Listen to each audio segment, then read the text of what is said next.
It's a pleasure to have you, ma'am. It's great to be here, Thomas. How are you doing today? We're doing very well, very well. I heard the newspaper headlines, and the one that just got me fascinated was the fact that the American woman who registered her dog to go. It reminds me of the Nigerian situation where you find that people register even their cows, their goats. So it's not just in Nigeria. It's not just in Nigeria. But the good thing is that was cut on time so that it doesn't become a widespread phenomenon. Yeah.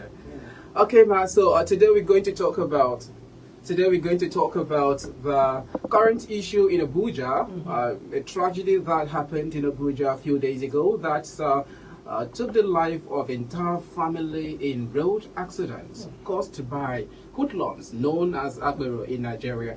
All right, so these are sparked speculations on the media, and people got to talk about it. What should be done to curb these menace so that the road could be safe for road users? Right here with me is Mrs. Lola Oduba, and she's going to tell us more on this topic. So that she's going to tell us more on this topic. Okay, so addressing the deep tragedy accident here in Abuja, where the incident of 4 family died, father, mother, and 2 children lost their lives in an accident. Reports indicate that the crash was caused by hoodlums, popularly known as Agbero, who are alleged dragging the steering wheel with the driver for stopping by the roadside. It's quite heartbreaking. So now, I want to ask you, first of all, this accident has left many Nigerians shocked. From your own perspective, what does this say about the growing threat of Agbero activities in Abuja? The funny thing, I want to say it's good to be here. It's a breakfast show on the Ombudsman's Radio, wherever you're watching us from. All across Nigeria and wherever you are in all parts of the world, we want to welcome you to this program. This is the discussion aspect of the Ombudsman's Radio, and it's a sad thing that has occurred because, you have a breadwinner, you have his wife, you have a child involved in this unfortunate incident where lives were lost. And for what? Just because people wanted some form of payment and they began to drag the steering wheel from the driver of the vehicle, who happens to be the father and the husband. Yeah. It's a very unfortunate situation. It's something that saddens a lot of hearts. Saddens my heart personally because I'm a woman, I'm a mother, I'm a wife. And a family just being wiped out like that, like they never existed, like nothing about them mattered. It's something that just makes your heart break, knowing that a lot needs to be done to probably, them in that area and in many areas across Nigeria. Back to your question. Your question is what could be done. Yeah, what does this say about the growing threat of Agbero in Abuja? The growing threat is something really. My background was in Lagos, so if you go to Lagos, you see a lot of Agberos. They disturb. They do a lot of things just to cause, mayhem, to cause fear in the lives of Nigerians, and just to make life unbearable for people. It's just a sad thing that this now wants to become a culture in Abuja as well, because the Abuja that I know, at least ever since I got to Abuja, has been somewhere that has been relatively peaceful. It's a relatively peaceful place. People can come, they can go as they like. So to now begin to hear that Agberos have begun to infiltrate the system, even in Abuja, that we consider to be a cosmopolitan city, a city that is just emerging, peaceful, relatively peaceful. I remember when I was coming to Abuja, I came to Abuja with the fact, and the fact that I know that, okay, yes, it's a place where I can raise growing children. It's that peaceful, so to now have this menace rear its ugly head is a sad thing. Would you say that Abuja is now safe for road users and drivers, owing to the growing population of Agbero in Abuja? Abuja is still relatively safe. Abuja has its challenges. Yes, Abuja has its challenges. But like with every city in the world, especially now that you know that Abuja is a growing city. People are coming into Abuja every day. Abuja is like the happening city in Nigeria now. You have a lot of people who are coming in, who are just, bringing in families, who are coming in on their own to set up their livelihood, set up their lifestyle, set up their future.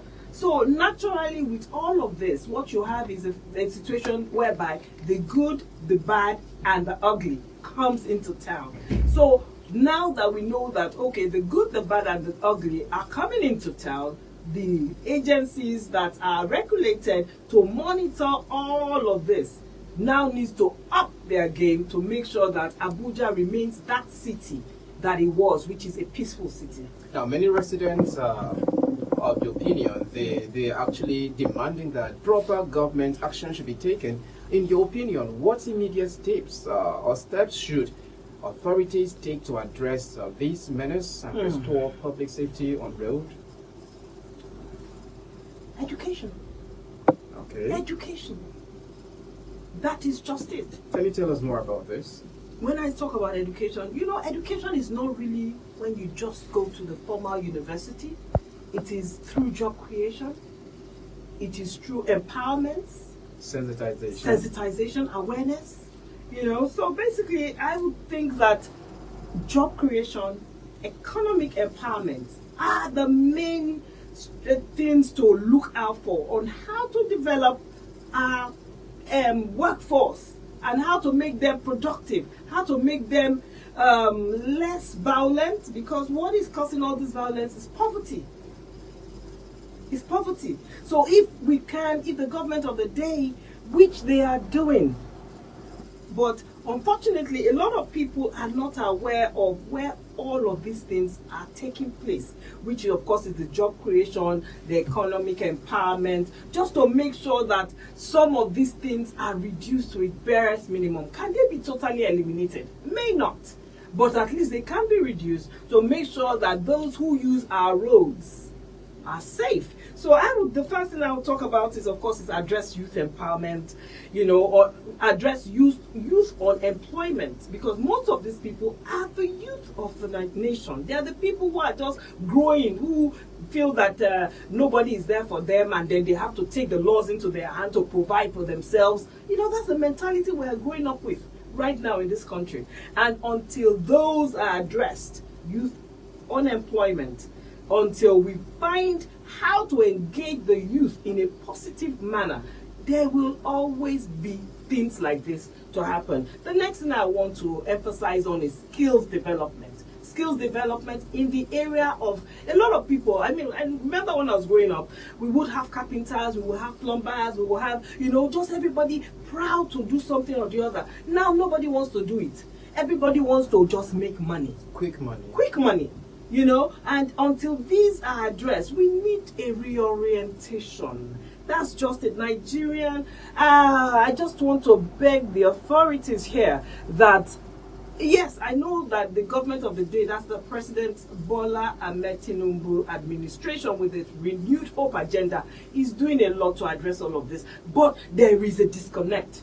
People do not know. People need to be more sensitized to the happenings of today, to the things that are going on, to help the youth become skilled, more skilled. I know that there are projects that are going on all across the nation, but are the people who are supposed to be in these programs there? We have a situation in Nigeria whereby it's who I know that I invite. So we need more people who are the larger society to be involved in all of these processes, to just make sure that people are gainfully employed. That's the truth about it. Okay, so you've talked about the government's action to curb these menace. Now, this incident claimed the lives of innocent people, including children. How can civil society and ordinary citizens also play a role in pushing for safety or safer roads and handling government's accountability? How can civil society and ordinary citizens also play a role in pushing for safer roads and holding governments accountability? Well, when you talk about that, how can the civil society play its role? It's just that we as a nation, we as a people, just needs to take government's actions and not always interpret it as though the government of the day is against us. You know, of course, we can get involved in improved public transportation. More people can come in to improve road network. We partner with the government. Let's not always leave everything to government. Let's not always leave everything to government and say government must do everything. If you wait for the government to do everything, it's not going to be possible. They can only address as many as they can address, you know. But the people itself are the ones who make up the nation. We're the ones who make up, you know, what we call a country in the first place. So we need to rise up and begin to demand for our rights to be met. In what ways? I'm not saying unrest, but begin to engage with the stakeholders. Take for instance, like the stakeholders in this industry, of course, which is the road transport network and everything, you know. So of course, we can also encourage government to enhance our laws. We can address corruption, because that is the root of all of this. Everyone wanting to get rich quick. Until we begin to address and change our minds, until the NOA or wherever it is that is in charge of disseminating information to the people begin to reorientate the people's minds against things like this, against actions like this, then we'll still continue to find ourselves in this kind of situations. And then, of course, to reduce the aspect where you have people just taking laws into their hands, why don't we digitize the ticketing? Digitize. I mean, we used to have, I remember in those days, where everybody will carry a bulk of cash, and then you will carry cash all around your pockets, and then, you know, thereby you had a lot of people were attacked by pickpocketing and so on and so forth. Right now, pickpocketing really has reduced. It has reduced. Why? Because the system has been digitized, you know, so whereby you put people on the road to begin to tear tickets, and so why don't you put them in various ticketing points where they collect? I know in some parts of the parks and everything they do that already. So maybe we just need to make it, you know, across board, so that people reduce the aspect of exchanging cash, and just begin to buy everything online. And then there is this particular person or government agency that collects your tickets maybe for the month, or because those are the poor of the society, maybe for a week or a day. Just something that makes it helps to reduce the menace of the Agberos on the road. Now, we've talked about government's action. We've talked about civil society's action. Now, let's take it personal. What can individuals do to ensure safety, to ensure their safety when plying the road? The only thing I can advise at this point is to avoid flashpoints. Avoid flashpoints. If you need to go out, you know where all of these people, if you know they are packed, if you know that you are going to park at a place where there's a lot of Agbero, if you need to park before that side and drop whoever, because I heard from what I heard that this couple, they were not even picking. They were not speaking. They were not picking anybody. A person, I don't know, someone alighted and they stopped the driver. So that was actually what caused the problem. So if we need to now begin to drop people just before or after those areas where the Agberos are, you know, are together, then maybe it might help. You understand? But the most important thing is to have as many law enforcement officials on the road and make sure that they are capable, in the sense that their salaries are improved, they have their mentality is right, because I mean the era It could be given orientation. reorientation, awareness, you understand, sensitization on their rights. Because if you find out in Abuja right now, even the Agbero, from what I hear, are even doing the work of the police people, are actually hiding behind when they see them. So the powers that be need to give the necessary tools and necessary powers to the enforcement agents to do their work. And of course, as much as possible, make sure that the Agberos are just off the streets. Keep them busy. Thank you very much, ma'am. All right, so that's how far we can go on this section of the breakfast show. And to add to that, I will also say that individuals should take action. They should be sensitized. And of course, the government as well needs to create information system where the passengers or people flying the road could always have where to report when there is incidents like this. They should have where to report, and they should know their right and how to address this right. Thank you so much, Madam Lola, for your input on this section of the breakfast show. It was quite insightful. Thank you. So the tragic of this entire family reminds us of the urgency to act. Road safety is not just about vehicles or traffic rules. It's also about protecting Nigerians from dangers caused by humans' recklessness and criminality on our roads. So we can only hope for these painful incidents there's going to be change. We thank you so much for being Just before we go, and of course, you know that's why we're here. The Public Complaints Commission is here to listen to you. Of course, you know that the Public Complaints Commission operates in all manner of injustices. So rather than taking jungle justice into your hands, rather than going out there to say, I want to kill somebody, or I want to destroy somebody's property, the Public Complaints Commission is here to listen to you. They're in all states of the Federation.